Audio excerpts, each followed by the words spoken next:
A graça e a paz do Senhor Jesus a todos. Amém. Nós temos aqui, na primeira e na segunda carta aos Tessalonicenses, essas cartas foram escritas pelo apóstolo Paulo, foram as primeiras cartas escritas por ele, mais ou menos no período entre 50 e 52 depois de Cristo, em Corinto. O apóstolo Paulo chegou a Tessalônica na sua segunda viagem missionária. Ele chegou inicialmente a Derbe, a Listra, com Silas, apenas Silas, tá? A igreja de Antioquia, da Síria, os remeteu para essa segunda viagem missionária através da ordenança do Espírito Santo de Deus. Em Derbe, eles encontraram um certo discípulo, fizeram um certo discípulo através da palavra de Deus, né? Fizeram um discípulo para Cristo de nome Timóteo, e juntamente com Silas, Paulo e Timóteo seguiram adiante, seguiram até Filipos.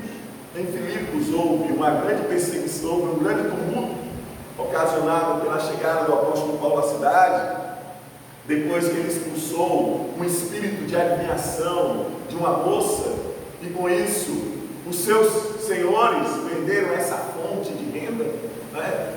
Eles zangaram com o apóstolo Paulo por isso, com Silas e com Timóteo, prenderam eles, bateram neles, Paulo e Silas no caso, mas houve aquela conversão maravilhosa do carcereiro, e eles foram libertos no outro dia, seguiram a viagem até chegarem a Tessalônica.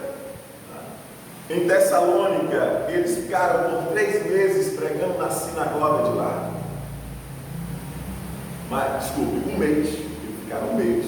Pregaram 3 sábados seguidos, pelo menos. Né? Muitos se converteram, ok? Mas muitos judeus, entre gentios e judeus, se converteram. Mas muitos judeus não levaram em consideração o que o apóstolo Paulo dizia, mesmo ele comprovando nas Sagradas Escrituras que Jesus era o Messias. E perseguiram Paulo. Paulo chegou a ser expulso da cidade, né? Não é precisamente expulso, mas os irmãos acharam por bem, tiraram ele, Silas e Timóteo da cidade. Passaram por Bereia, depois chegaram em Atenas. Em Atenas, o apóstolo Paulo ficou só, porque ele pediu a Silas e pediu a Timóteo para repassarem pelas igrejas, para saber como é que estavam os irmãos, porque os irmãos ficaram sabendo desse infortúnio pelo qual eles passaram. Então, Timóteo e Silas voltaram, né, visitando as igrejas, ok? Depois de um certo tempo, Paulo encontrou uma maneira de chegar, de voltar até Corinto. Ele voltou até Corinto. Depois Silas e Timóteo foram se reunir com ele. Isso está em Atos dos Apóstolos, no capítulo 17 em diante. Depois Silas e Timóteo se reuniram com ele, e Timóteo e Silas trouxeram um relatório circunstanciado sobre a condição espiritual da igreja de Tessalônica. E foi por isso que o apóstolo Paulo escreveu essas 2 cartas, endereçadas aos irmãos ali em Tessalônica. E logo aqui no início ele mostra que foi ele, Silvano e Timóteo, né, que tomando conhecimento a respeito da situação da igreja, através de Silas ou Silvano. Silvano é uma variante de Silas, ok? Mas é o mesmo Silas, certo? E Timóteo trouxeram um relatório, e o apóstolo Paulo escreveu essa carta diante do relatório que lhe foi dado por Silas e por Timóteo. Paulo, Silvano e Timóteo, a igreja dos Tessalonicenses em Deus e no Senhor Jesus Cristo, graça e paz a vós outros. Ele começa a falar da igreja. A igreja, de fato, era uma igreja fervorosa, mas ainda faltava certa compreensão a respeito da doutrina cristã, principalmente em relação à ressurreição dos mortos, que trata essa primeira carta, e também a segunda vinda de Cristo, de que trata mais pormenorizadamente a segunda carta, ok? Então ele menciona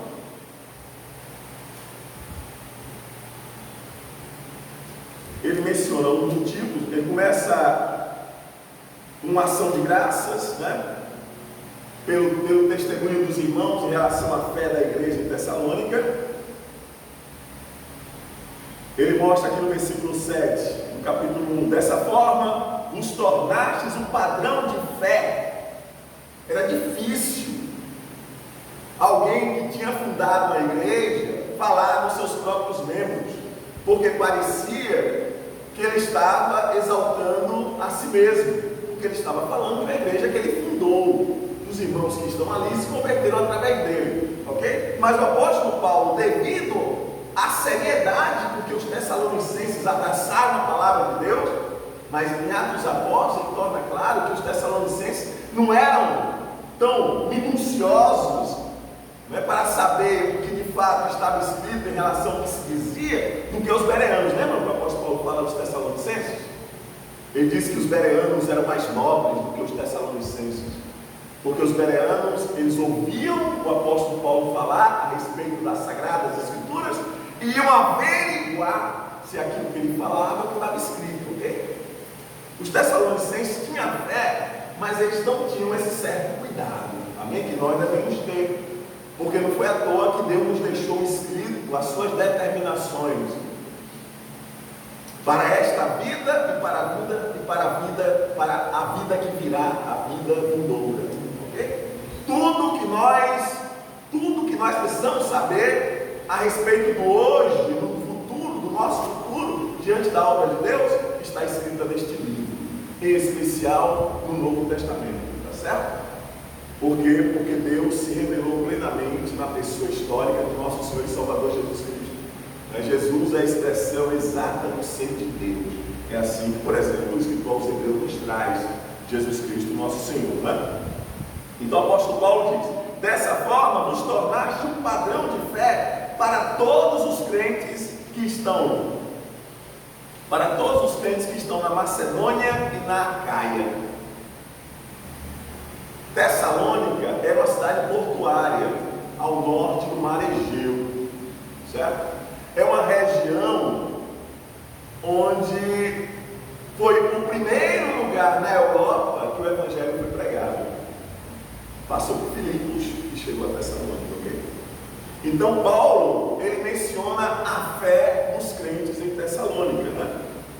E ele fala mais adiante dizendo que, capítulo 2, irmãos, vós mesmos sabeis que não foi inútil a visita que vos fizemos, apesar de termos sido maltratados e muito ofendidos em Filipos, aquilo que eu mencionei há pouco, como é do vosso conhecimento, nosso Deus nos proporcionou uma disposição corajosa para vos anunciar seu evangelho em meio a grandes batalhas.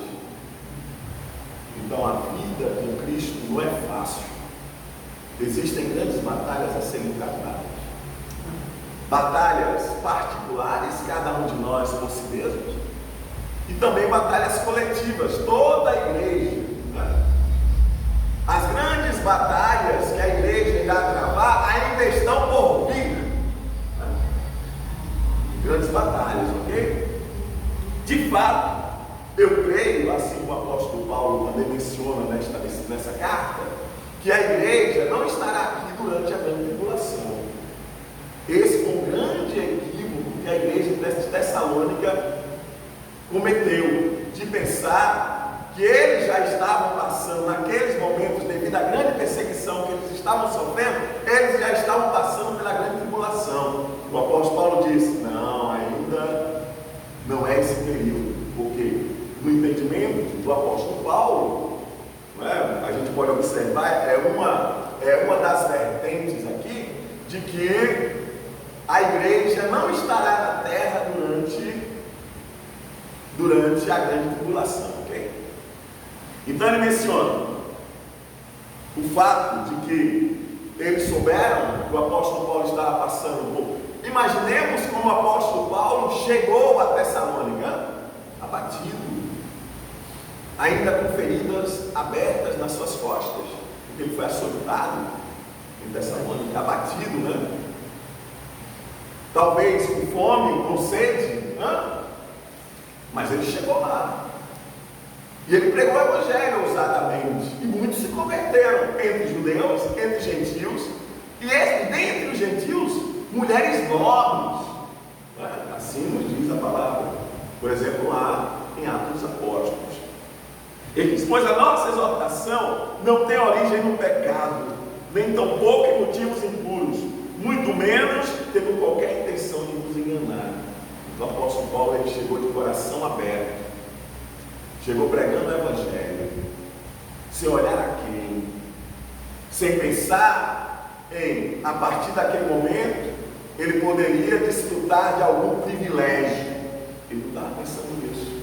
Ele estava pensando naquelas pessoas que tanto precisavam ouvir o evangelho para se converter do paganismo, para se converter dos seus maus caminhos. Pelo contrário, vistos que somos homens de Deus, aprovados por Ele para nos confiar seu evangelho, não pregamos para agradar as pessoas. Então o apóstolo Paulo está dizendo: o que eu falei e o que eu falo é a verdade. Está aqui no versículo 4, do capítulo 2. Então não pregamos para agradar as pessoas, mas sim a Deus, que prova o nosso coração. Nós não pregamos para agradar pessoas, mas agradar a Deus, porque o efeito da palavra de Deus é trazer o amor de Deus para as pessoas. O amor de Deus para as pessoas é trazida através da igreja do Senhor Jesus, através da bendita palavra de Deus. Não existe outra forma. Então, quando pregamos a palavra de Deus a alguém, nós estamos expressando àquela pessoa o amor de Deus, que não é bajulador, que não tem interesse nenhum a não ser o bem-estar da pessoa que está ouvindo. A verdade é que jamais nos utilizamos de linguagem bajuladora, como bem sabeis, nem de artimanhas gananciosas. Deus é testemunha desta verdade. Da mesma forma, nunca nos dedicamos a buscar honrarias, que é da vossa parte ou mesmo de outros. E ele diz que, muito embora como apóstolo de Cristo pudesse ter solicitado isso deles, o sustento, todavia agimos entre vós com todo o desprendimento, como a mãe que acarinha os próprios filhos. E assim que nós, como a igreja do Senhor, devemos agir em relação a qualquer pessoa. Pelo amor de Cristo que foi derramado em nossos corações, nós compartilhamos com essas pessoas da palavra de Deus. E assim nós demonstramos o amor de Deus a essas pessoas, amém? Então, o apóstolo Paulo diz: por causa do afeto por vós, decidimos dar-lhes não somente o evangelho de Deus. Então ele está falando do momento em que ele esteve em Tessalônica, pregando a palavra aos irmãos ali, ok? Ele está mencionando o ministério que ele desempenhou, o serviço que ele prestou enquanto esteve ali em Tessalônica, tá certo? Aí mais adiante, olha o que ele diz, no versículo 13: outro motivo ainda temos nós para incessantemente dar graças a Deus. Isso é belíssimo, porque é de fato que nós, como seres humanos, ok? Nós somos agraciados pela palavra de Deus.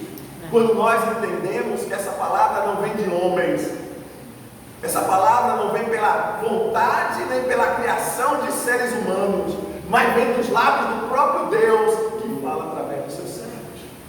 Ele diz assim, ó: outro motivo ainda temos nós para incessantemente dar graças a Deus, é que tendo vós recebido a palavra que de nós ouvistes, que provém de Deus, acolhestes não como simples ensino de homens, mas sim como em verdade é a palavra de Deus, a qual com toda certeza está operando eficazmente em vós os que credes.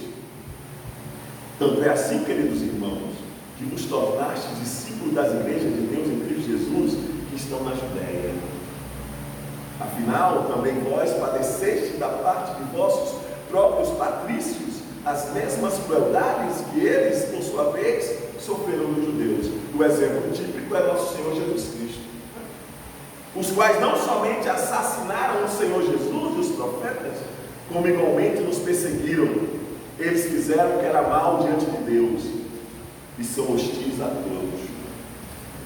esforçando-se ao máximo para nos impedir de pregar aos não-judeus, que eram os tessalonicenses, em sua grande maioria, a fim de que estes sejam salvos. Dessa forma, seguem acumulando seus pecados, contudo sobre eles chegou finalmente a ira de Deus.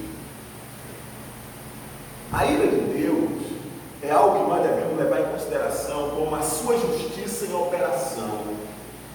Deus, Ele não faz a ira dele chegar sobre qualquer pessoa por capricho dele, para Ele mostrar que Ele é o Todo-Poderoso, que Ele pode fazer e desfazer. Não é para isso. A ira de Deus é consequência do pecado que as pessoas acumulam diante da santidade dele. É a exigência da pessoa de Deus que faz com que a sua justiça entre em operação e a ira venha. Ok? Então a ira do Senhor, ela vem sobre toda a impiedade. É assim que acontece a deflagração da ira de Deus. E a ira, os 7 cálices da ira ainda virão, e serão dias terríveis para toda a humanidade. Se as pessoas estão fragilizadas agora, devido a essa pandemia, imagine, aqui é só o começo, é só o princípio, imagine quando vir, né, os cálices da ira de Deus. Terríveis coisas a humanidade presenciará. Ok? Porque a justiça de Deus em ação. Não é porque Deus é mau, porque Deus não é mau. É porque a justiça de Deus é a expressão da sua santidade. É a sua santidade em ação. Ok? E virá sobre os ímpios. Virá sobre aqueles que desconsideram a palavra de Deus e agem conforme o seu próprio entendimento. Rejeitando a palavra de Deus, de fato, eles estão rejeitando a verdadeira felicidade. Porque obedecer a palavra de Deus significa trazer felicidade para a pessoa que obedece. Não é Deus demonstrando o seu poder, a sua força, o seu braço forte, dizendo, olha, você me obedece porque eu sou todo-poderoso. Não é por isso não. Deus nos manda os seus mandamentos para que nós sejamos felizes. Já preguei isso, continuo a falar sobre isso. Então os mandamentos do Senhor servem para o nosso próprio bem, certo? Aí continuando, o apóstolo Paulo menciona por que deixou Timóteo, por que pediu para Timóteo voltar para Tessalônica. Diz aqui no versículo, capítulo 3. Por isso, não podendo mais suportar a nossa preocupação por vós. Gente, olha como o apóstolo Paulo se dava, né, pela obra de Deus. Ele se dava ao ponto de sofrer na sua própria carne o desejo de que a igreja do Senhor estivesse bem. É uma característica de Paulo, é uma motivação particular de Paulo. Cada um de nós tem a motivação, mas todas as nossas motivações em Cristo têm que passar por esta, com menor ou maior intensidade, com a preocupação que Paulo está tendo aqui com a igreja de Tessalônica, depois de ter saído de forma repentina de Tessalônica. Okay? Ele não quis, naquele momento, sair de Tessalônica, ele foi obrigado. E ele diz que quando ele quis voltar, Satanás lhe impediu. Isso é interessante. Ele diz, no versículo 1 do capítulo 3, por isso, não podendo mais suportar a nossa preocupação por vós, achamos melhor ficarmos sozinhos em Atenas. E desse modo enviamos para vós o irmão Timóteo, cooperador de Deus no Evangelho de Cristo, para vos fortalecer e vos encorajar na fé, a fim de que ninguém fraqueje diante dessas aflições, porquanto estáis bem informados de que fomos destinados para isso. Pois quando ainda estávamos convosco, já vos advertíamos que haveríamos de sofrer tribulações, como de fato ocorreu, como também é do vosso pleno conhecimento. Foi por isso que, já não me sendo mais possível continuar aguentando, enviei Timóteo, para conhecer o estado da vossa fé. Ele mesmo diz, temendo que o tentador vos tivesse seduzido, tornando inútil todo o nosso empenho. Então a preocupação de Paulo era deixar a igreja sem o verdadeiro entendimento da palavra de Deus. era deixar a igreja sem a sã doutrina. Aí agora, Timóteo volta. Agora, contudo, Timóteo acaba de chegar da nossa parte. Paulo, nesse momento, estava em Corinto, ok? Dando-nos boas notícias a respeito da fé e do amor que tendes. Ele nos relatou que é permanente a vossa lembrança afetuosa quanto a nós, e que é grande o vosso desejo em nos ver pessoalmente da mesma forma como nós ansiamos por vê-los. Por isso, irmãos, em toda a nossa necessidade e tribulação, nos sentimos encorajados quando soubemos da fé que tendes. Porquanto, se estáis firmes no Senhor, há mais alegria em nossa vida. Está vendo? Coisa linda, né? Enquanto muitos, né, daqueles que dizem liderar a igreja cristã pensam nos seus próprios interesses, né? O apóstolo Paulo pensa na sanidade espiritual da igreja, né? Na saúde espiritual da igreja. Se a igreja de fato está vivendo a sã doutrina, se a igreja de fato está baseada na palavra de Deus, não em filosofias, não em ciência, não em interesses outros, ok? Que não seja de fato Cristo nos irmãos para que eles cresçam, amém? Então essa deve ser a nossa felicidade, né? E ele continua, ele fala agora, depois de um pouco dele mencionar sobre a sua expectativa, né? Ele fala agora, a partir do capítulo 4, ele fala de questões práticas, de como o crente deve viver diante dos homens e diante de Deus, ok? Nossa forma de encarar o mundo é diferente das demais pessoas que ainda não confessaram o Senhor Jesus como o Senhor e Salvador das suas vidas. Nós temos em nós o Espírito Santo de Deus, e Ele nos ajuda nessa caminhada rumo aos céus.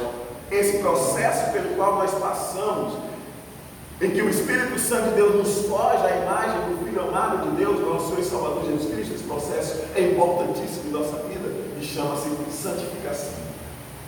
Nós já passamos pela cruz, nós já recebemos Jesus como Senhor e Salvador das nossas vidas, nós já recebemos o perdão dos nossos pecados, nós fomos selados com o Espírito Santo de Deus. Esse Espírito nos capacita a fazer como Jesus fez. Enquanto tem entre nós podemos fazer, porque o mesmo Espírito que estava em Jesus está em nós, que é o Espírito dele mesmo, que é o Espírito Santo de Deus, ok? E esse processo pelo qual nós estamos passando, que vai durar até nós irmos embora desta vida, nós deixarmos esta vida para trás, esse processo chama-se santificação.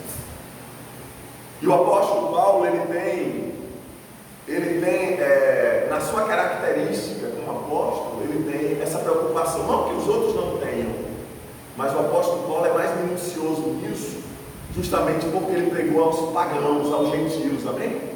De certa forma, os judeus já tinham uma ideia acerca das Sagradas Escrituras do Velho Testamento, ok?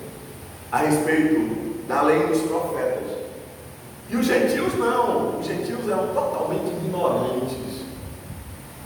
Então, o apóstolo Paulo, ele prestigiava o ensino para que eles se tornassem sãos na fé, deixassem de fato todo o paganismo, todas aquelas práticas que eles faziam, que hoje aí eles entendem quando ouvem a palavra de Deus e sentam para receber o ensino de Deus através da sua palavra, né? Eles entendem que não pode mais ter aquele mesmo comportamento, porque eles já foram tirados do reino das trevas, da ignorância, e passaram agora ao reino da luz, e estão plenamente conscientes da vontade de Deus para as suas vidas, assim como nós. Okay? Então o apóstolo Paulo, ele tem essa característica como apóstolo, o ensino da sã doutrina, com todo cuidado, com todo esmero, até mesmo usando estratégias da filosofia greco-romana. Estratégia da filosofia grega, ele usa, vem no seu discurso, na sua forma de ensinar, por causa da plateia, por causa das pessoas, né, nas quais o evangelho estava chegando. Ok? Então o ensino nas cartas de Paulo era algo predominante. O apóstolo Paulo, ele pouco se preocupava com o porvir, pouco se preocupava com escatologia.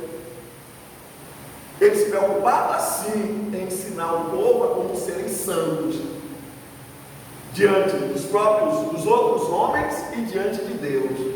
Ok? Então essa era a maior preocupação do apóstolo Paulo, a sã doutrina. Mas nesta carta, é por isso que muitos, por exemplo, a segunda epístola do apóstolo Paulo aos Tessalonicenses, muitos acham que não foi ele que escreveu, por causa do enfoque que ele deu, que nunca tinha dado antes em outras epístolas, entendem? Aí muitos achavam, mas a gente pode ver de forma pormenorizada, daqueles que estudam mais, né, os originais no grego, né, eles perceberam de fato que essas cartas foram escritas pelo apóstolo Paulo, até mesmo, ok? Hoje em dia existem pessoas que colocam em dúvida isso, tá certo? Mas a tradição da igreja, os pais da igreja sempre tiveram o apóstolo Paulo como autor dessas duas cartas, tá certo? E nessas duas cartas, o apóstolo Paulo vem trazendo um tema distinto em relação às outras cartas que ele escreveu. Por quê? Porque o momento exigia elucidar certas falhas de compreensão da sã doutrina. Okay? E uma dessas falhas era entender o seguinte, que aqueles nossos irmãos que professaram Jesus em vida, mas morreram antes de nós, ok? Eles têm um momento privilegiado quando soar a última trombeta, quando Jesus voltar na sua segunda vida. Eles vão ressuscitar primeiro. Eles vão primeiramente do que nós, para junto de Cristo. Olha que coisa belíssima. Então o apóstolo Paulo vem esclarecer isso. Por quê? Porque os Tessalonicenses estavam equivocados sobre essa doutrina. Eles achavam que Jesus ia voltar amanhã. A volta de Jesus não seria súbita, seria imediata, e isso é um erro, porque a volta de Jesus, ela vai ser súbita, ela não vai ser imediata, tanto que já dura mais de 2 anos. Mas eles pensaram que Jesus ia voltar há pouco tempo depois de que a palavra de Deus foi pregada a eles, né? Então eles achavam que aquelas pessoas que morriam antes da vinda do Senhor Jesus estavam perdidas, mesmo tendo confessado o Senhor Jesus como Senhor e Salvador das suas vidas. O apóstolo Paulo veio esclarecendo isso. Olha, versículo 13 do capítulo 4, ele diz: não desejamos, no entanto, irmãos, que sejais ignorantes em relação aos que já dormem no Senhor. Dormir aqui significa já estarem mortos para essa vida, ok? Tá certo? O corpo está morto, mas é algo que nós podemos tirar daqui. A alma não, tá? A alma está guardada em Cristo, está reservada, ok? Para o grande dia. E isso é o que a palavra de Deus ensina. A alma não está inerte. O corpo desintegrou-se, ficou aqui. A pessoa que morreu, mas a alma não. A alma, o espírito, toda a consciência da pessoa, ela foi levada através do Espírito que voltou para aquele que o criou, Deus, ok? Principalmente aqueles que estão em Cristo. Então Paulo veio ensinar de forma correta essa doutrina. Diz assim: para que não vos entristeçais como os outros que não possuem esperança. Gente, coisa triste, né? Quando a pessoa que não tem a nossa esperança de ressuscitarmos dos mortos, de termos a vida eterna, né?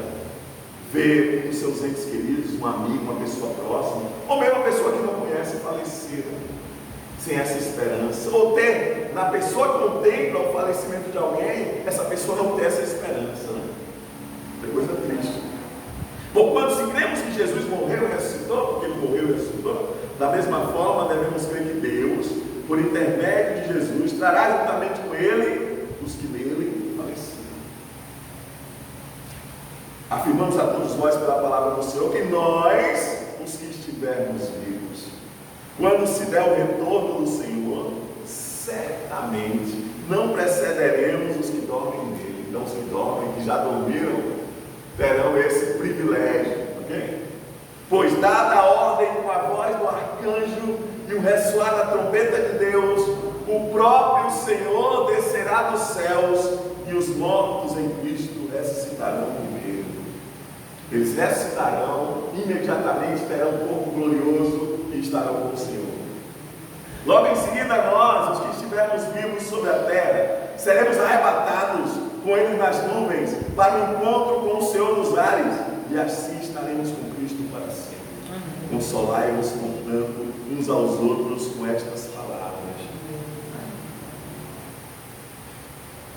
Coisa linda. A palavra de Deus, ela tem essa propriedade de nos consolar, de nos trazer a alegria, a certeza de que Deus é conosco, que Deus está realizando tudo para o nosso bem. Aleluia. No capítulo 5 diz assim: caros irmãos, em relação aos tempos e às épocas, nenhum de nós pode prever a volta de Cristo. Nenhum de nós. O que tentou fazer isso há uns séculos atrás incorreu numa grande consequência, porque gerou uma típica heresia, né, que é o adventismo do sétimo dia. Okay? Hoje até eu ouvi um pastor falar sobre isso. Então, os tempos e as épocas não pertencem a nós. Não é necessário que eu vos escreva, pois vós mesmos estáis bem informados de que o dia do Senhor, aquele dia tão profetizado no Velho Testamento, que era juízo para Israel, que era juízo para as demais nações, esse é o mesmo dia. Só que agora esse dia é melhor compreendido por nós, a quem nos foi revelado que antes estava oculto em Cristo Jesus, porque em Cristo Jesus se encerra tudo que estava escrito a respeito do Messias, da vinda do Filho de Deus. Amém? Jesus é o cumprimento de todas as promessas a respeito desta vida e da que virá.